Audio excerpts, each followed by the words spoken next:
ìwà tá a fẹ́ wù Ọlọ́run ti yanjú ọ̀rọ̀ ya ayyuhalladhina amanu kutiba alaykumus siyam kama kutiba alal ladhina min qablikum la'allakum tattaqun àti ní kẹ́ ẹ gbà àwẹ̀ a ṣe lọ́ranyàn fún yín gẹ́gẹ́ bá ti ṣe lọ́ranyàn fáwọn tó ṣíwájú yín kẹ́ ẹ lè níbẹ̀rù Ọlọ́run ẹni tó bá ti níbẹ̀rù Ọlọ́run yóò hùwà dáadáa kò ní bá tọmọ làkejì kó ṣe gbogbo èyí tó kù tán ó ti tán. Lateef Adedimeji ni. Móbì yìí kílẹ̀ lè sọ nípa ẹ̀ tí ìwò wọ̀ta ń jà lójú wọn. Bó ti jọ yín lójú náà ni tẹ máa rí nínú ẹ̀ ó jọ yín lójú bẹ́lẹ̀ ìbá lè jọ yín lójú ẹ lè imagine ohun tí ó ṣẹlẹ̀ nínú fíìmù ọ̀hún múvì tí ẹ máa rí ọ̀pọ̀lọpọ̀ nǹkan nínú rẹ̀ ní yádínwẹ̀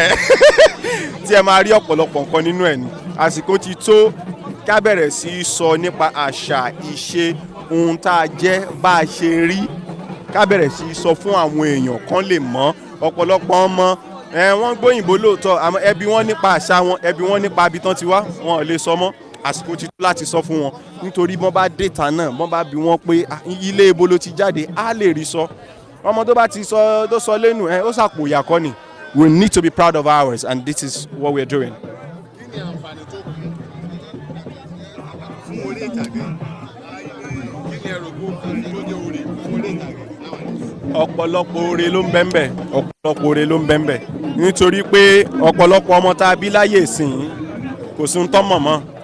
kẹ́ẹ̀bí wọ́n nígbà àwo ni wọ́n mọ̀ wí àmọ́ tá a bá bẹ̀rẹ̀ sí tell àwọn story wa tó jẹ́ titi Yorùbá wa yìí oníkálukú á mọ àṣà àti ṣe lẹ́rẹ̀ tó bá déta tán bá bí á sọ pẹ̀lú confidence kò ní máa wọ pé my mommy has not told me kí ni ń jẹ́ mommy ò tọ́ fún mi tí wọ́n náà lè mọ̀ fúnra rẹ̀ bó ti jẹ́ nù.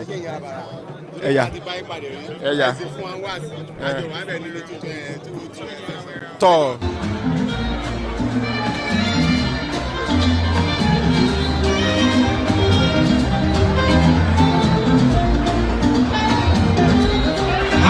Lateef ọmọ lálùbáríkà